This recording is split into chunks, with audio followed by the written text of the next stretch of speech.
Jeff, thank you so much for being here. Pleasure. So you say that on Tuesday you're going to be looking for clues very early in the evening. Indiana is the first state to report, and that's where one of the endangered Democratic senators is fighting for his political life. That's Joe Donnelly. If he loses to ex-state legislator Mike Braun, that's going to tell us that whatever slim chance the Democrats think they have of taking the Senate is even slimmer. But I'm also going to be looking at Kentucky, a district where retired Marine fighter pilot Amy McGrath is waging a very tough campaign against incumbent Republican Andy Barr. Now, this is a deeply red district. If she could pull off an upset, that's an early clue that there may, in fact, be a Democratic blue wave building. Florida and Georgia, they've both gotten a lot of attention for their governor's races. Yeah, even though there's a tight Senate race in Florida, Bill Nelson against the governor, Scott, who's running for the Senate, those two governor's races got enormous attention because both in Florida with Andrew Gillum and in Georgia with Stacey Abrams, we're talking about African-American candidates running very strongly. And in particularly the case of Abrams, if she wins, she would be the first black female governor anywhere ever in the United States. So everybody's going to be looking at that one.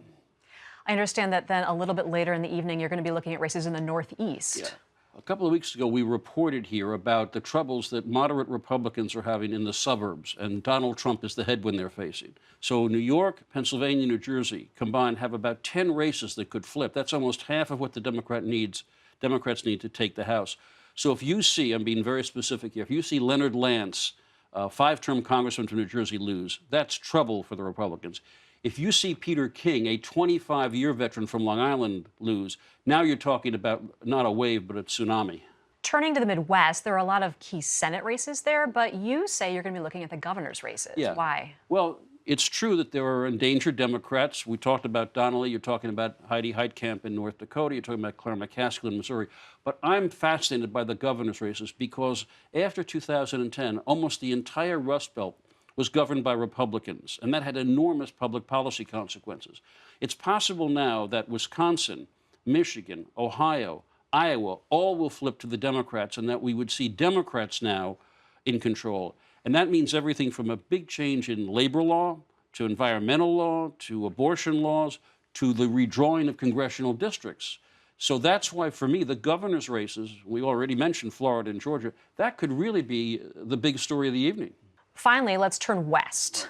You say that we're also going to be able to get a lot of answers about what might happen out there. Well, once again, we've got Senate races, but in this case, there's one endangered Democrat, Tester of Montana, but the two Senate races Democrats most hope to capture are in the West. In Arizona, that's an open seat, and Dean Heller's seat in Nevada. And so if somehow the Democrats who are endangered back east hold on to their seats, that's going to decide who takes the Senate. And finally, we can't ignore California because there are some half a dozen House seats, just like in the Northeast, moderate and conservative Republicans in districts Hillary Clinton carried. And if that blue wave isn't strong enough to have taken the House by then, California will tell us, whether or not the Democrats or Republicans hold the House. Any surprises you think might pop up on Tuesday? Well, there's one specific one up in Alaska. Don Young, the at-large House member from Alaska, has been representing the state for 46 years, and there are rumblings that he may be in trouble. That would really send some shockwaves through Capitol Hill. More broadly, there's some indication that millennials, who are always assumed correctly not to be voting much, may be turning out. The early vote for millennials has been very surprising.